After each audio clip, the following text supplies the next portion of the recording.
right. Hello, everybody. Thank you, Nancy, from ACT-IAC. So everybody, good afternoon.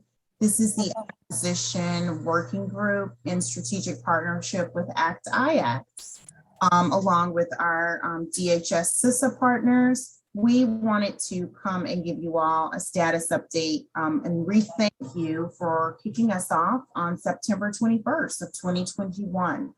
There were some really key takeaways that we took to heart, and we've established work streams and a lot of updates for you today. Before we get started, just so you all know, we will have an update that you're receiving today on March 21st. Our next update for you will be on Monday, June 20th. And our final update and deliverable for this FY will be Monday, September 19th. And then we're going to go ahead and start with our work streams and let everyone introduce themselves. You guys definitely don't want to hear from me. We want to move on to our team members here. Doug?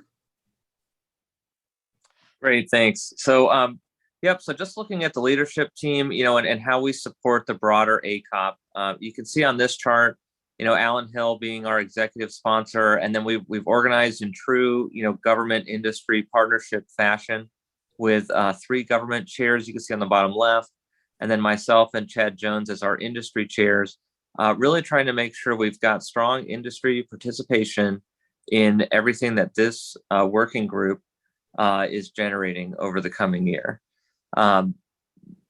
Great, thanks. On this chart, you can see just some of our purpose and objectives. On the left side, we really want to provide this forum for collaboration as the government considers next generation supply chain and acquisition policy and how that might impact industry, and then making sure industry then can share back what is the most value added way the government can enhance its acquisition policy and structure to essentially generate a win-win for all. That's our objective. Obviously, not everything is a win-win, but at least we want to make sure people are aware and able to prepare for how the government may perform this acquisition in the future. So that's kind of the second bullet on the left side here as well. I kind of describe, how do we gain consensus among how the government intends to do this in the future, and what are ways that we can make it better. Moving down towards the bottom left, obviously in the course of doing this, we should and are capturing best practices around acquisition policy and supply chain, and how C-SCRM is addressed within acquisition policy, in these activities. And then obviously feeding all of this back to the broader ACOP is something we don't want to lose sight of. On the bottom right, you can see just our org structure and our 2 work streams. And these have changed a little bit. So as we've already kind of been off and running, and the team has pivoted even the focus of these work streams based on what we've found so far.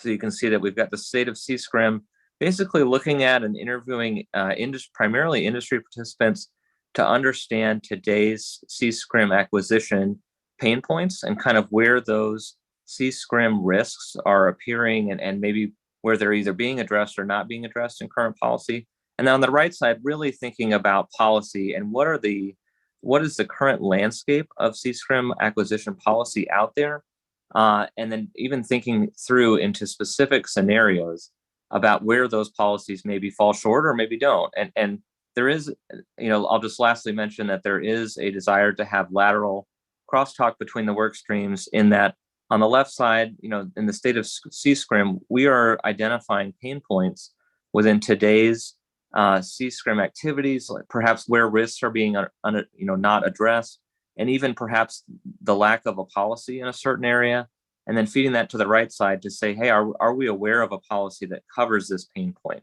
Maybe there is a policy and we're not aware of it, or maybe there isn't a policy and we need to recommend a policy be created.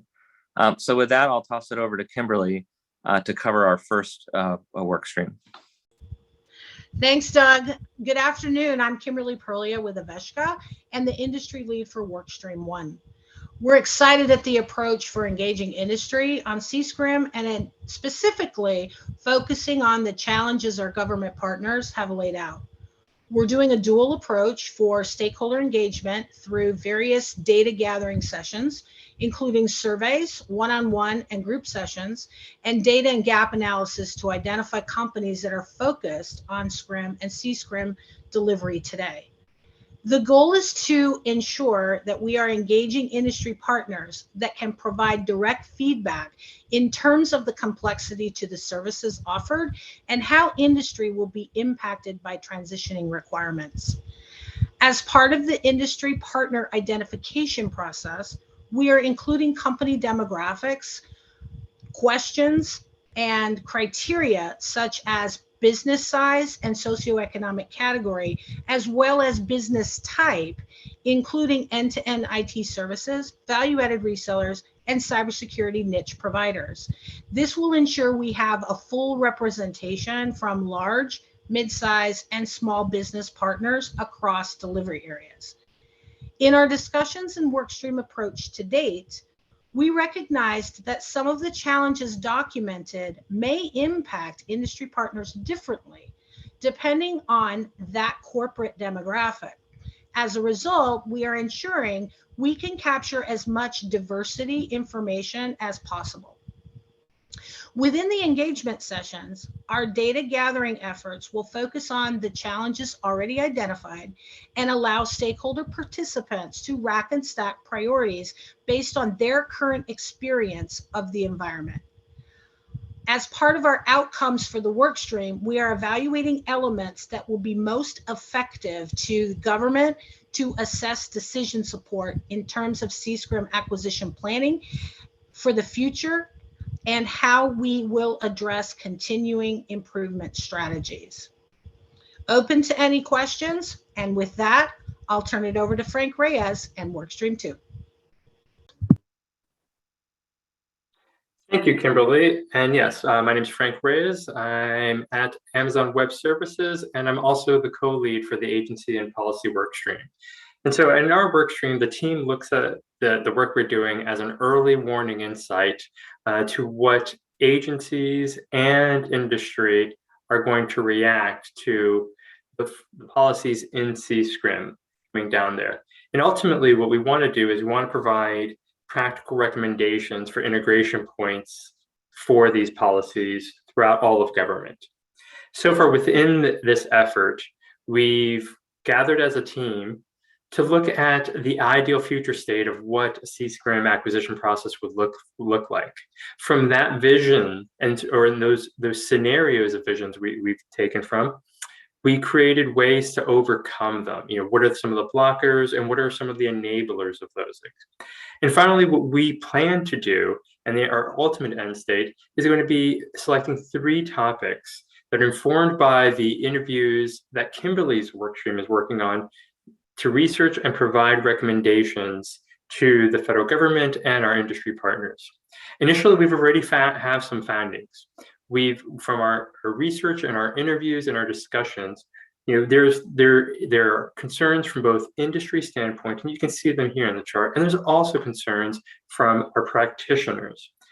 One of the things that we're highlighting, and we have even an initial recommendation, is that ACT-IAC establish a C-SCRM forum, a reoccurring gathering for industry and government to comment and discuss current and upcoming C-SCRM policies and procedures, a mechanism to surface new ideas and test potential policy provisions, and finally, a place to share what is working and what are some of the blockers across government.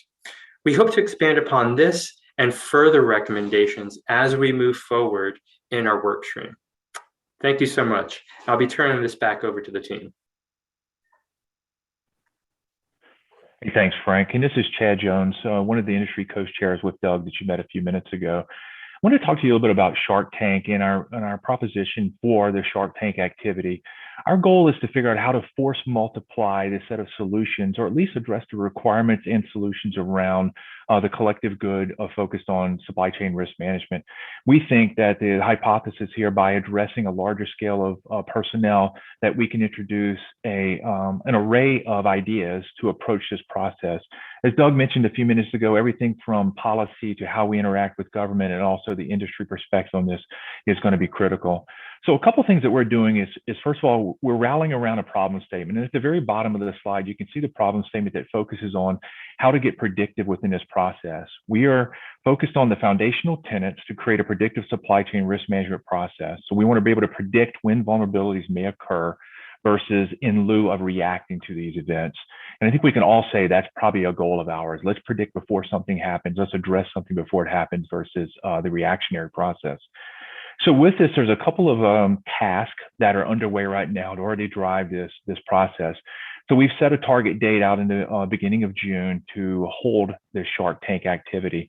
On the right-hand side of the screen, you can see some of the team members that are aligned to this, that being Daniel, Nicole, Angela, and Bob, and their respective functions associated with this process. We're going to create this competitive channel, and we're going to channel this ability to address leadership across the government on what's an approach or set of solutions around this idea. We're going to put this process in motion, develop the candidates. We'll have a down select. We'll work our way to a presentation or a judging in front of the sharks and drive that to a set of ideas that eventually will produce a winner. But the bigger scheme of this is produce a set of ideas, a collective set of ideas that these sharks or judges can address. These candidates also will have the ability to move forward in front of other CISOs and take that integration point one step further across the collective government, but also creating that integration point back to industry. And as we said, we selected a set of team members to lead this, and we have our first kickoff meeting this afternoon on March 14th, and look forward to being able to present to the judges in this timeframe in early June. Thank you for your time, and back to you, Nancy.